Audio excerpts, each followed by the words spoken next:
pretty much 68 teams will find out their fate in a Hello, beautiful people, and welcome to the men's bracketology. So much jobs are determined by this, success measured by how you do. Auburn dominated in the regular season, but they've lost 3 of their last 4 games. Will the Tigers still be the number 1 overall seed in this tournament?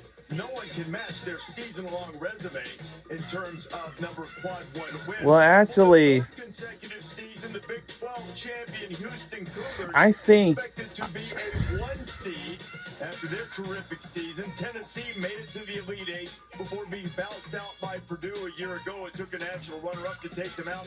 Tennessee, of course, fell in the championship game of the SEC tournament to Florida. We'll see what they do. Louisville, 27 wins this season, 19 more than a year ago, and for a program as rich in tradition as the Cardinals have, they'll go to the tournament for the first time since 2019. And how about the Summit League champion Omaha Mavericks? They will hear their name called for the first time in school history and go to the NCAA tournament in the field. And we are live outside the Bridgestone Arena in Nashville, Tennessee. Great SEC tournament we just experienced. Our show coming to you from Nashville today. Reese Davis, Jay Williams, keeping himself warm. He does have a heater right on top of him, too. It's a smart move. And Seth Greenberg and Jay Billis here. And as we await this, I don't know that there's a ton of drama at the end of the line or even who the 1 seeds are going to be. But you pointed out, Seth, not a lot of last couple of days bid stealers out there. 0 bid stealers today. So all those guys that were on the bubble, they've got hope. The problem is those hopes could be crushed by the decisions of what? The committee. So right now they got a chance. But 20 minutes from now, that chance could be history. I feel a little bit of anxiety. There is a lot of anxiety. You're visiting, so let me tell you something. There is anxiety because this is the culmination of the season. You start in the summer, you work through the season, through the adversity, you try to get to the next play, you become a team, you get knocked out of your conference tournament, and now you're sitting, and for your seniors, it's a hard time because those guys, this is their last opportunity to get a chance to play the tournament. This makes me think about a team like Texas, Rodney Terry, people talking about if he's going to be the future head coach, like that's in the loom, and 7 quad 1 wins and potentially the best conference that we've ever seen in maybe the history of basketball. And a lot of bracketologists have them on the outside looking in to see what the committee's going to do that, even though they have 15 losses. Historically, that would probably have you on the outside looking in, but we've never seen a conference like this before. I'm curious to see what the committee's going to do with Texas. Yeah, I mean, especially when you have teams at the end of the line that are talking about 1 or 2 quad wins versus their 7, and the fact that their losses have been quality losses in the best conference in the country. Really, I can't imagine a system that's fairer than this. Every team has the same opportunity to win their automatic bid in their conference. So you're playing against your peers. If you can't win your automatic bid, then you go in the pool with everybody else, and they take the best teams out of that pool. So really at the end of the line, the first question you have to ask is which team is better?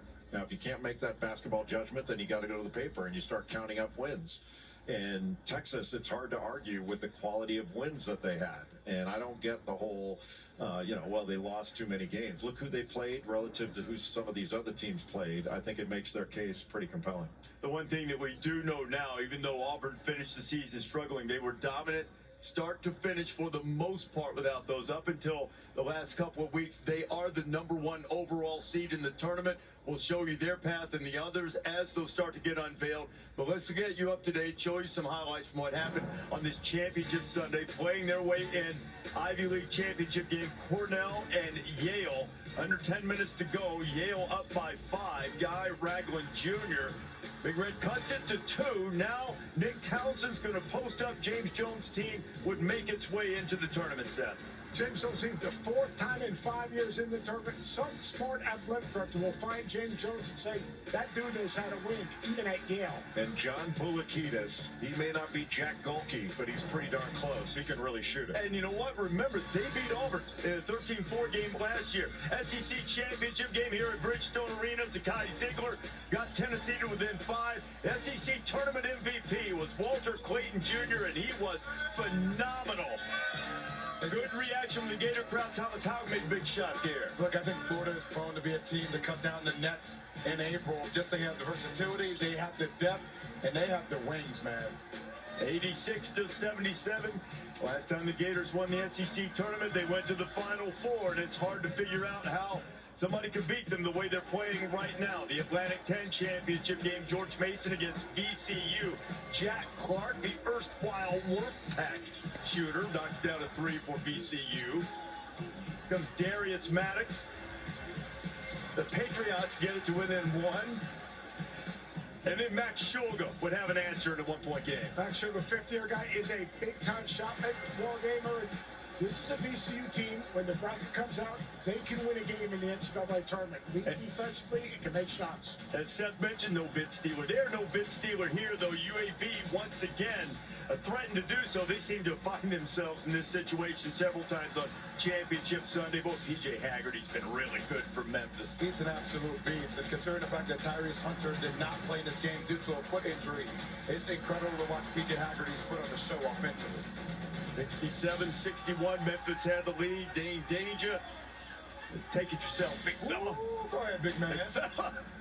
Danger and Haggerty are a problem. When you get into a bracket, those two guys can take over a game on the perimeter and in the post. 84-72, Memphis, the champions of the American. Penny Hardaway's team on its way into the tournament.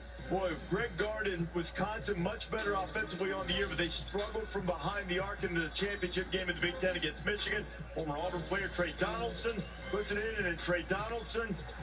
Oh, what a magnificent coiffure. Wolverines by two. John Blackwell, 2-point game.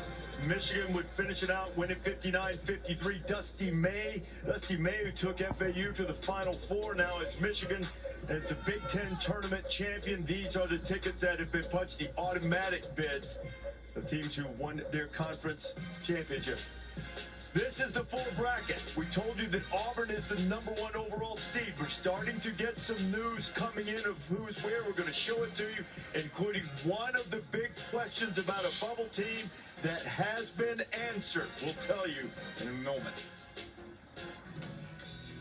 Sports Center, brought to you by Oh, yeah, I'm sorry. This is Sports Center. Healthcare designed for you and delivered to your door.